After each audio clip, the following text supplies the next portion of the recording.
Recently Bharat में जो incident हुआ है 31 साला डॉक्टर के साथ जो ज़्यादती हुई है उस पर शदीद अफसोस ही करना पड़ रहा है। इस पर मुझे ऐसे मुल्ज़िमान को फांसी और सरेआम सज़ाएं नहीं होंगी तो इस तरह के जो वाक़यात हैं वो होते ही रहेंगे। अस्सलाम वालेकुम दोस्तों, उम्मीद करती हूँ आप सब लोग खैरियत से होंगे और मैं भी बिल्कुल ठीक हूँ। आज मूड अच्छा नहीं है क्योंकि भारत में जो कुछ पिछले दिनों हुआ 31 साला डॉक्टर के साथ जो ज़्यादती हुई और उसके बाद कत्ल कर दिया गया, तो यकीनन काबिल अफसोस वाक़या है। ये जितना मैं अफसोस करूँ मेरे पास अल्फाज नहीं है, जितनी मज़म्मत करूँ इससे भी कुछ नहीं होता, क्योंकि इससे पहले भी भारत में इस तरह के वाक़यात हुए हैं, दीगर कई ममालिक में इस तरह के वाक़यात हुए हैं, कहीं रिपोर्ट हुए हैं तो कहीं रिपोर्ट नहीं हुए। इस तरह के जो मामलात हैं वो काबिल अफसोस के साथ साथ काबिल तशवीशनाक भी हैं कि इन मुल्ज़िमान को पकड़ा क्यों नहीं जाता। अगर इन मुल्ज़िमान को पकड़ा जाए भी, किसी तरह वो पकड़ भी लिए जाएँ तो उनको सज़ाएँ नहीं होती, जिसकी वजह से इस तरह के जो जुराइम हैं उनके इजाफ़ा हो जाता है, उनका रेशो बढ़ जाता है और इस तरह की रोकथाम नहीं की जाती, फांसी की सज़ा नहीं होती और इसके साथ साथ उनका फेस सामने नहीं लाया जाता। तो जब तक उनको सामने एक्सपोज नहीं किया जाएगा, सज़ाएँ नहीं दी जाएंगी, उनके ट्रायल्स नहीं होंगे, तो इस तरह के जराइम तो बढ़ते ही जाएंगे। ये सिर्फ़ एक भारत का मसला नहीं है, बहुत सारे ममालिक का ये मसला है, लेकिन जराइम जो है वो रिपोर्ट नहीं होते। अब ये वाक़या ऐसा था कि रिपोर्ट हुआ, लेकिन अब नहीं पता कि उन मुल्ज़िमान को अभी तक सज़ा हुई या नहीं हुई, पकड़ा गया है नहीं पकड़ा गया। लेकिन अगर इसकी शिद्दत की बात करें, अगर अंदरूनी हालात की बात करें, तो क्या सेफ़ेस्ट कंट्री कह सकते हैं आप ऐसे मुल्क को जहाँ पर एक फ़ीमेल जो है वो अकेले जा ही नहीं सकती, बाहर स्ट्रीट में नहीं जा सकती, और well educated, she is a doctor. तो आई डोंट थिंक सो कि ऐसे कंट्री को सेफेस्ट कंट्री कहा जाएगा। और इंडिया के साथ साथ सिर्फ इंडिया को मैं टारगेट नहीं करी, बल्कि ऐसे बहुत सारे कंट्रीज़ हैं जहाँ पर इस तरह के जो वाक़यात हैं उनमें इजाफ़ा होता जा रहा है। तो फ्रेंड्स, बहुत अच्छी बात है कि इस पर आवाज़ उठाई गई है और बहुत सारे लोगों ने भारत में प्रोटेस्ट किए गए हैं। ये एक पॉजिटिव साइन है कि लोग ज़िंदा हैं, लोगों को ये जराइम दिख रहे हैं और वो इस पर बोलना चाहते हैं। वो चाहते हैं, क्या अदाकार, क्या आम बंदा, क्या सिविल सोसाइटी, सभी खड़े हो गए और ये भारत की पॉजिटिव बात है कि वहाँ पर सब एक हो गए हैं इन जराइम की रोकथाम के लिए। हम हमेशा देखते हैं, पीछे भी कई साल कबल एक वाक़या हुआ था जो कि मैं लफ्ज़ों में नहीं बयान कर सकती, आपकी रूह कांप उठती है। वो भी एक रेप का वाक़या था और जिसमें जो है वो एक बस से एक लड़की को उतार कर और वहाँ पर उसका रेप किया गया था। तो बड़ी दर्दनाक स्टोरी है ये। उसको इतने बुरे तरीके से कत्ल किया गया था, जो सलाखें होती हैं उस तरह से, आई कांट एक्सप्लेन इवन।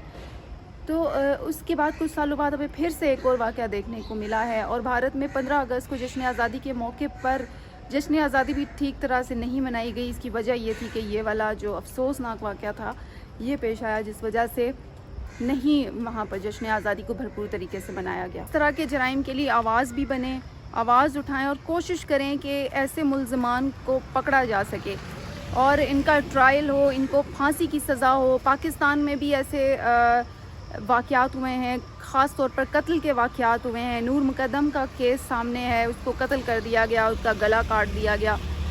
तो इस तरह के वाक़यात जो है वो हर जगह होते हैं। लेकिन अब अगर मैं नूर मुक़द्दम केस का हवाला दूं तो अभी तक एक मुल्ज़िम जो है वो एक अदालत के अंदर है, उनको फांसी की सज़ा तो हो चुकी है लेकिन फांसी अभी तक इम्प्लीमेंट नहीं हुई। इसकी वजह यह है कि जो मुल्ज़िम है ज़ाहिर जाफ़र, उसने कोर्ट में अपील दायर कर रखी है। तो अगर इसी तरह होता रहे कि मुल्ज़िम जो है वो जुर्म भी करे, दंदनाता भी फिरे, फिर उसके पास कोर्ट में उसके पास 100 तरीके हैं, वो अपीलें भी दायर करे, और कोर्ट का प्रोसेस तो होता ही स्लो प्रोसेस है, उसमें ज़ाहिर है कोर्ट ने अपने सबूतों को देख के और फिर फ़ैसला कोर्ट एकदम नहीं जो है वो सुना सकती। तो ऐसे में मुझे जिरगा सिस्टम याद आ जाता है। फिर तो जिरगा सिस्टम अच्छा था कि उसी टाइम सज़ाएं हो जाती थी। तो मेरे ख़्याल से इस तरह के केसेस में तो जिरगा ही बुलाकर फौरी तौर पर सज़ा देनी चाहिए और उन लोगों को सरेआम कत्ल कर देना चाहिए, गोली मार देनी चाहिए, ताकि फिर किसी और के साथ ऐसा वाक़या ना हो। साथ ही दोस्तों, एक और ख़बर जो है वो फैली हुई है कि शमसी तूफ़ान आ रहा है, यानी कि सोलर स्टॉर्म। अब हम बहुत सारे तूफ़ानों का सुनते हैं, सैलाब आ रहा है یا پھر یہ کہ سمندری طوفان آ رہا ہے. لیکن سورج سے اب کیا مراد ہے کہ آپ کے ذہن میں آ رہا ہوگا کہ کیا آپ سورج سے آگ کے گولے برسیں گے, تو ایسا نہیں ہے. سورج بیسیکلی جب اپنی انرجیز کو زیادہ کر لیتا ہے, زیادہ پارٹیکلز چھوڑتا ہے, تو پھر سولر اسٹارم کا خطرہ ہوتا ہے. اچھا, اور سولر اسٹارم کے بارے میں آپ کو بتاؤں تو یہ زیادہ تر بیرون ممالک میں آتے ہیں, اور جتنی زیادہ سورج کی جو ایکٹیویٹی ہوتی ہے, بیسیکلی 22 سال کا سائیکل ہوتا ہے سورج کا, اور 22 سال میں وہ اپنا سائیکل مکمل کر لیتا ہے. ان 22 سالوں میں 11 سال بعد وہ ایک اس کا پیک فیکٹر آتا ہے. اس پیک فیکٹر میں وہ جتنی زیادہ انرجی پارٹیکلز خلا میں چھوڑتا ہے, تو اس شدت سے زمین پر کچھ اثرات ہوتے ہیں, جس کی وجہ سے کہا جاتا ہے کہ اسٹارم آ سکتا ہے. اب اس اسٹارم میں یہ ہوتا ہے کہ زمین پر درجہ حرارت بڑھ جاتا ہے, آپ کا کمیونیکیشن سسٹم متاثر ہوتا ہے, آپ کا ٹیکنالوجی سسٹم متاثر ہوتا ہے. پاسٹ میں ایسا ہوا ہے کہ اس طرح کا جو اسٹارم تھا وہ آیا اور بلیک آؤٹ ہو گیا تھا.